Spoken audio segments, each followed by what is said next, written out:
O que você faria se descobrisse que o milagre que aconteceu na sua igreja não veio de Deus? As pessoas choram, pulam, gritam, profetizam e dizem que o céu desceu, mas será mesmo que foi o céu ou foi o inferno disfarçado de luz?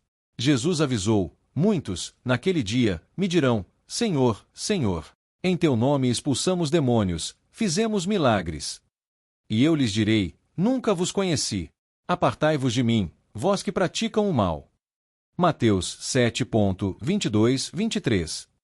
Sim, existem igrejas fazendo milagres, mas indo direto para o inferno. Não se engane, o diabo também realiza sinais. E hoje ele tem púlpito, tem microfone e até canal no YouTube. Neste vídeo, você vai entender por que nem todo mover é de Deus, nem todo avivamento é santo, e por que você precisa fugir de uma fé baseada apenas em experiências sobrenaturais. Fique até o final, porque talvez a sua igreja esteja nesta lista invisível de condenadas. Nem todo milagre é de Deus. Alguns são apenas encenações do inferno, com luz, som e gritos religiosos. Jesus já avisou.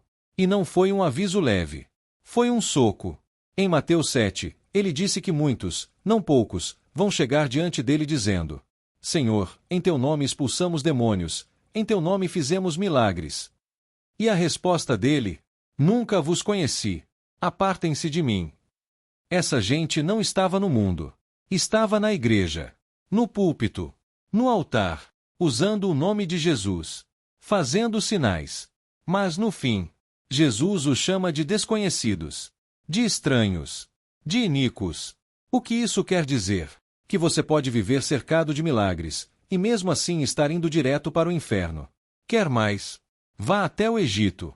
Quando Moisés lança sua vara diante de Faraó, ela vira uma serpente. Um milagre. Um sinal claro. Mas os magos do Egito fazem o mesmo. Eles imitam, copiam, produzem o sobrenatural com outra fonte. O texto diz: os magos fizeram o mesmo com seus encantamentos. Êxodo 7:11. Ou seja, o diabo também sabe fazer sinais. O inferno também sabe encantar plateias. E isso não é coisa do passado. A Bíblia diz que o anticristo virá com poder, com sinais e com maravilhas enganadoras. 2 Tessalonicenses 2:9. E Jesus acrescenta que esses sinais serão tão bem produzidos que enganariam até os escolhidos, se possível. Você entende o nível da farsa? Não estamos falando de um charlatão de esquina. Estamos falando de ministros vestidos de luz, líderes ovacionados, igrejas lotadas, e tudo isso com aparência de santidade. Mas por dentro, podridão, engano, espírito de mentira. E tem mais. Em Deuteronômio 13, Deus diz que se um profeta fizer milagres, mas tentar te afastar da verdade, não é para segui-lo, é para rejeitá-lo. Porque esses milagres, mesmo que impressionem, são permitidos por Deus para testar o nosso coração. Sim, Deus permite falsos milagres para ver quem está buscando o milagre, e quem está buscando a Ele. E se você ainda acha tudo isso teórico demais, olha para Atos 8. Simão, o mágico. Ele fazia sinais em Samaria. E as pessoas diziam: este homem é o poder de Deus. Mas quando viu os apóstolos impondo as mãos sobre os crentes, tentou comprar o Espírito Santo com dinheiro. Ele queria poder, mas não queria Deus. E tem muito Simão disfarçado de pastor por aí. Querem multidões. Querem influência. Querem glória. Mas não querem cruz. Não querem arrependimento. Não querem santidade. A verdade é dura. Milagres não salvam ninguém. E o diabo não tem problema nenhum em te dar um falso sinal, desde que isso te afaste da cruz. O verdadeiro homem de Deus não é o que faz espetáculo. É o que prega a verdade, vive em santidade e carrega o fruto do Espírito. Mesmo que ninguém aplauda. Mesmo que ninguém sinta arrepio. Hoje, nas igrejas, ninguém mais quer discernimento. Só querem experiência. Não importa se a pregação é antibíblica, se o pregador vive no pecado, se o culto parece um show da Netflix. Se arrepiou, caiu no chão e alguém gritou aleluia, então é Deus. Mas isso é uma tragédia.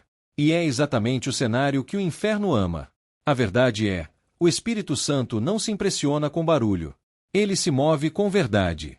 E essa verdade vem pela palavra, não pela histeria coletiva. O que está acontecendo em muitas igrejas hoje não é avivamento. É possessão emocional. É manipulação de massa. É entretenimento gospel. O povo não conhece mais a Bíblia. Então qualquer um que fale com voz grossa e diga, Deus me revelou, vira autoridade espiritual. Mas o verdadeiro crente não é guiado por sentimentos espirituais, é guiado pela verdade de Deus. 1 João 4.1 manda testar os espíritos. Por quê? Porque nem todo espírito é de Deus. A Bíblia não manda a gente aceitar tudo. Ela manda a gente examinar tudo. Mas isso exige uma coisa que quase morreu no meio evangélico: discernimento. As pessoas hoje confundem unção com carisma.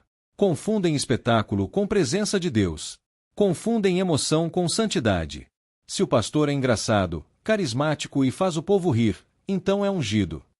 Mas se ele confronta o pecado, expõe a palavra com seriedade e chama o povo ao arrependimento, então é religioso demais. É por isso que o engano está tomando os púlpitos. Porque o povo ama ser entretido, mas odeia ser confrontado. E isso tem consequências. Igrejas sem discernimento se tornam celeiros de heresias.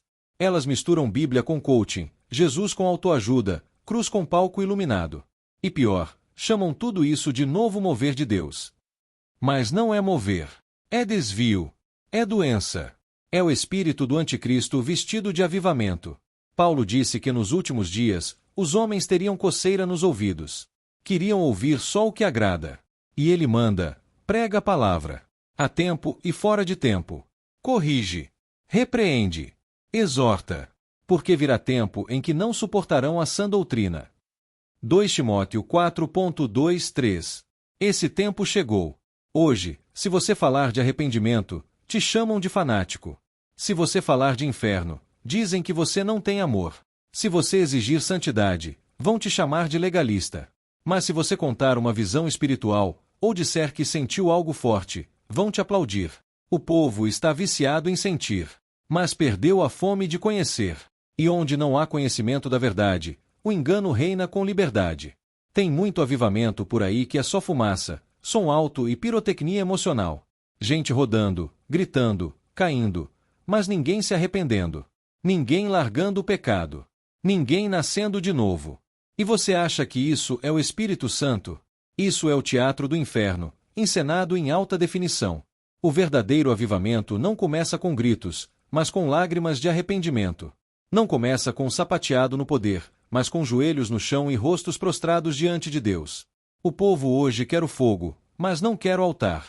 Quer a glória, mas não quer a cruz. Quer milagre, mas não quer quebrantamento. O diabo percebeu isso e transformou a igreja em palco. E como todo bom show, tem luz, tem efeitos, tem gritaria e tem plateia. Mas falta o principal, temor de Deus. Em muitos desses avivamentos modernos, o Espírito Santo nem é bem-vindo. Porque se ele vier de verdade, vai apagar os holofotes. Vai silenciar os microfones. Vai quebrar o orgulho dos pastores que amam mais a fama do que a palavra. Vai fazer os líderes chorarem por seus pecados, em vez de gritarem receba poder. Mas sabe por que o Espírito Santo não age?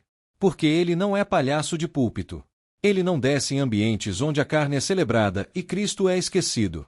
O Espírito não se move onde o nome de Jesus é usado como ferramenta de mercado. Em vez de arrependimento, temos performances. Em vez de santidade, temos sensualidade gospel. Em vez de pregação, temos storytelling com fundo musical. Em vez de Bíblia, temos frases de efeito. E o pior, essas igrejas estão crescendo, lotando, fazendo milagres. Mas estão indo direto para o inferno, porque não há verdade, não há cruz, não há Cristo. Jesus nunca disse, conhecereis o poder, e o poder vos libertará. Ele disse, conhecereis a verdade, e a verdade vos libertará. João 8.32. Milagre sem verdade é só distração. É o mágico distraindo o público enquanto o inferno ri por trás da cortina. E o povo está hipnotizado, achando que está vendo o fogo de Deus, mas está vendo só faísca do orgulho humano. Se você chegou até aqui, é porque Deus está abrindo seus olhos. A pergunta agora é: a sua fé está baseada na palavra, ou em sinais? Você está seguindo a Jesus por causa da cruz, ou por causa das emoções que sente no culto? O inferno não tem medo de milagres. O inferno tem medo de crentes que conhecem a verdade. Crentes que não se impressionam com gritaria. Que não vendem sua consciência por aplausos. Gente que tem discernimento. Que examina os espíritos. Que vive de joelhos, com a Bíblia aberta e o coração quebrantado. Talvez a sua igreja esteja fazendo milagres. Mas se ela abandonou a verdade, se ela silenciou o arrependimento, se ela troca a santidade por entretenimento, então ela está indo direto para o inferno. E você vai junto, se não despertar. Jesus não está voltando para buscar templos cheios, ele está voltando para buscar corações lavados pelo sangue. E esses corações não precisam de espetáculo. Eles precisam de fidelidade. É hora de voltar para a Bíblia. É hora de rasgar o coração, e não as vestes. É hora de fugir das igrejas do show, e correr para os pés da cruz. Pare de buscar o fogo que só queima por fora. Busque o fogo que consome o pecado por dentro. Porque no fim, ou você será enganado pelos milagres, ou será salvo pela verdade. Não dá para seguir os dois caminhos.